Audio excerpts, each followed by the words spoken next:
Title suggestion: Why Your Strategy is Failing, according to the 3,000-year-old Book of Changes. In 1040 BC, a man sat in a damp, silent prison cell, condemned by a tyrant who expected him to rot into insignificance. His name was King One. He had no army, no wealth, and no hope of escape. Yet, in that darkness, he didn't plot a rebellion with steel, he plotted it with patterns.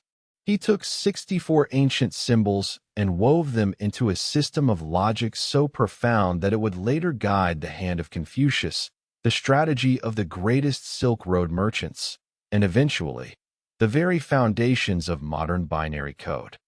Most people believe the I Ching is a book of fortune-telling, a mystical relic for the superstitious.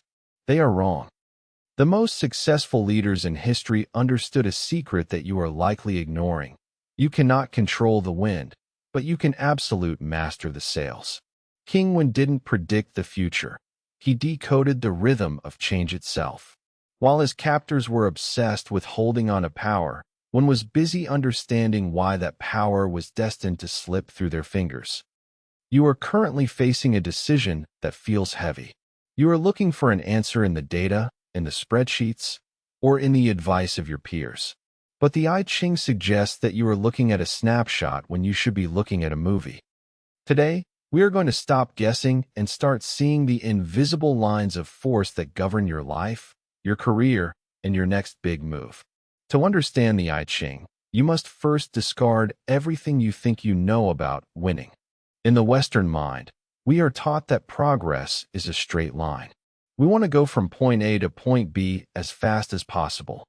If we hit an obstacle, we try to smash through it. We call this hustle. We call this disruption. But 3,000 years ago, on the banks of the Yellow River, the ancient sages saw a different reality. They saw that nature does not move in straight lines. It moves in cycles. The sun rises, reaches its peak, and inevitably sets. The tide rushes in, and inevitably pulls back. Winter does not fail because it isn't summer. It prepares the ground for spring. This is the context of the oracle.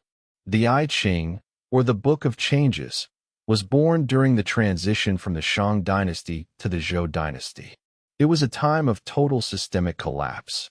The old gods were dying, the old ways were failing, and the stakes were nothing less than the survival of civilization. King Wen realized that during times of chaos, the people who survive aren't the strongest or the fastest.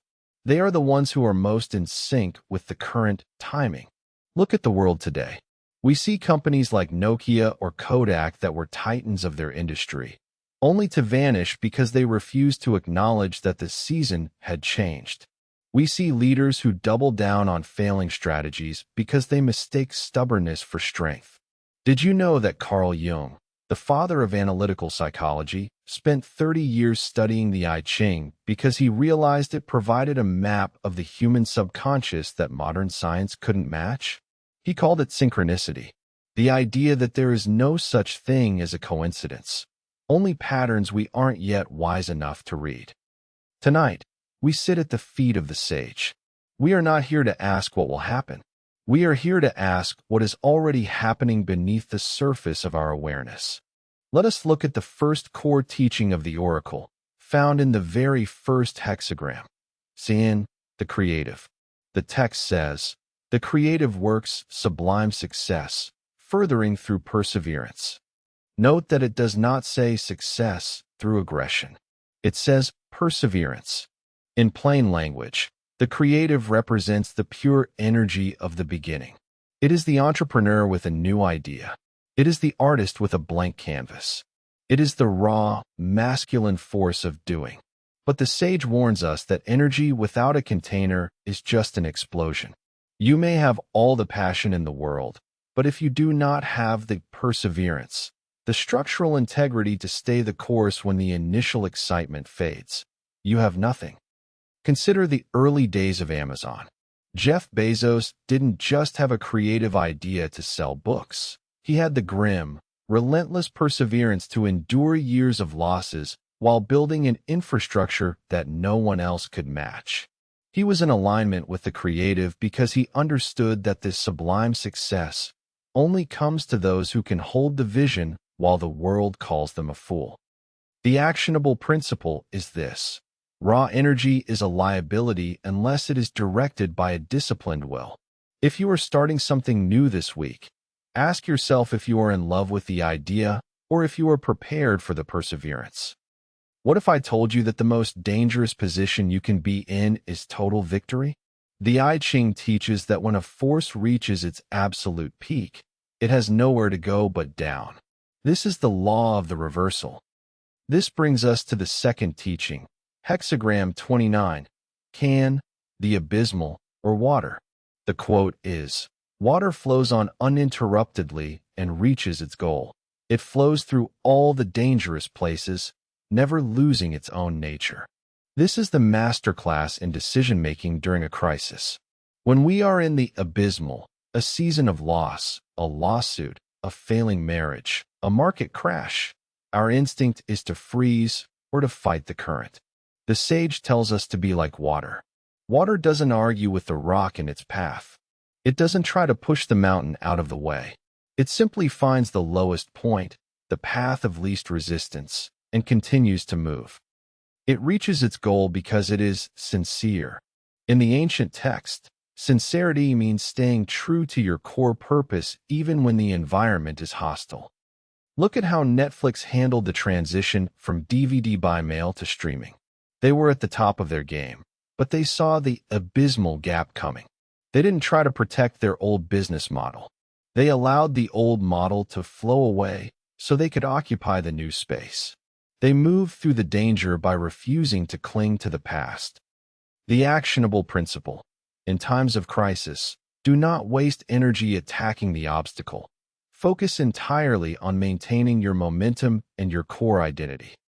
We move now to a teaching that many find uncomfortable, yet it is the key to true influence. Hexagram 9, Chu, the taming power of the small. The source text reads, dense clouds, no rain from our western region. The small has success. Imagine standing in a drought, looking at dark clouds that refuse to break. You want the rain. You want the big win. You want the massive promotion or the viral hit. But the oracle says no, not yet. This hexagram describes a situation where you have the right idea, but you lack the mass to force it through. You are the small. In modern terms, this is the middle manager trying to change a toxic corporate culture or the startup trying to take on a monopoly. The sage's advice? Do not try to force the rain. Instead, focus on the taming power. This means using subtle influence, small gestures, and impeccable character to gradually shift the environment. It is the strategy of the soft power. Think of how a single person's consistent kindness can eventually change the mood of an entire office. Or how a brand like Patagonia built a massive, loyal following not through billion-dollar ad campaigns, but through decades of small, consistent actions that prove their values. They didn't demand the rain. They prepared the soil so that when the rain finally came, they were the only ones ready to catch it. Statistics show that 70% of organizational change initiatives fail because they try to implement the big rain before they have developed the taming power of the small. They try to change everything at once and end up changing nothing. The actionable principle: when you lack the power to force a result, focus on becoming indispensable through small, consistent acts of excellence. The final core teaching we will examine today is hexagram 48, Ching, the well. The quote is, "The town may be changed, but the well cannot be changed. It neither decreases nor increases. They come and go and draw from the well." This is the ultimate lesson on leadership and personal value. In our modern world, we are obsessed with the town, the external appearances, the titles, the social media metrics, the fleeting trends. The town is always changing, but the well is your character. It is the deep, internal source of wisdom and skill that you provide to others. The sage warns that if the rope is too short, or if the jug is broken, you cannot reach the water, no matter how deep the well is. This means that your value is useless if you haven't done the work to make it accessible. You might be the smartest person in the room, but if you cannot communicate, or if you are too arrogant to listen, your jug is broken. Consider a leader like Warren Buffett. The markets change, the technologies change, the town of Wall Street is unrecognizable from when he started. But his fundamental principles of value investing remains the same. People travel from all over the world just to draw water from his perspective because he has spent 70 years making sure his rope is long enough and his jug is intact.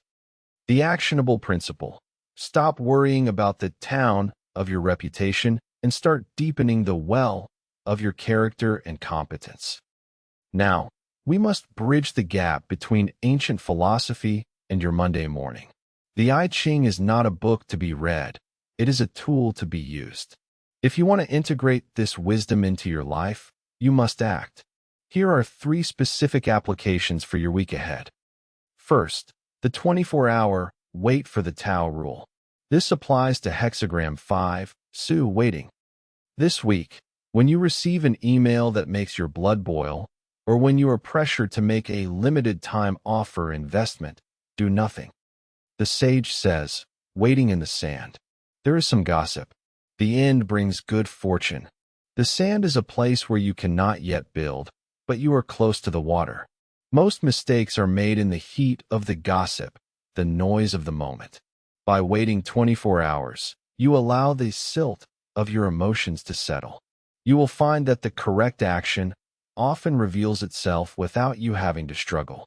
Use this in any situation where you feel the urge to react rather than respond. Second, the pattern audit. This applies to hexagram 20, Quan, contemplation. Take 30 minutes this Thursday, not Friday when you're tired, but Thursday, and look back at the last 3 months of your life. Do not look at your successes or failures. Look at the repetition. Are you having the same argument with your partner every 3 weeks? Are you hitting the same glass ceiling in every project? The I Ching is built on the idea that our lives are composed of interlocking cycles. If you don't like the harvest, you must change the seed. You cannot change the harvest while it is already in the field.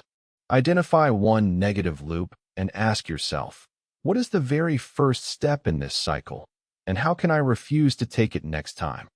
Did you know that the word decision comes from the Latin decidere, which literally means to cut off? To make a real decision is to cut off the old patterns that no longer serve the season you are entering. Third, the soft entry strategy. This applies to hexagram 57, Sun, the gentle. If you need to propose a new idea at work or introduce a change at home, do not use a hammer. Use the wind. The sage says, the gentle. Success through small. It furthers one to have somewhere to go. The wind is powerful not because it is hard, but because it is insinuating. It gets into every crack and crevice. This week, instead of an announcement, try a conversation. Instead of a demand, try a question. Plant the seed of the idea in others' minds and let them think they discovered it. This is not manipulation, it is alignment. It is allowing the change to grow from within the system rather than trying to graft it onto the outside. 3,000 years ago, King Wen sat in a cell and realized that the walls around him were temporary, but the laws of change were eternal. He walked out of that prison and founded a dynasty that lasted 800 years, the longest in Chinese history. He didn't do it by being the most violent or the most cunning. He did it by being the most in accord. You are not in a prison cell, but you may be in a prison of your own expectations. You may be exhausted from trying to force the world to be what you want it to be. Stop. Look at the hexagram of your life right now. Is it a time for the creative or a time for waiting? Is it a time to flow like water or a time to deepen the well? The oracle doesn't give you orders. It gives you a mirror. And in that mirror, you will see that you already know the answer. You just needed the silence to hear it. Remember, the most powerful military strategy in history says to never fight to win. It says to become unconquerable first, and then wait for the moment when your opponent defeats himself by being out of sync with the truth. The wind is shifting. The clouds are gathering. The only question left is, are you ready to change with them? If you found value in this transmission, the link to the deep study edition of the I Ching is below. In our next episode, we will look at the dark strategy of the legalists, the men who built the Great Wall and the First Empire. You won't want to miss the cold reality of how they managed 1 billion souls. The sage sees all, but the strategist acts on what he sees. See you on the path.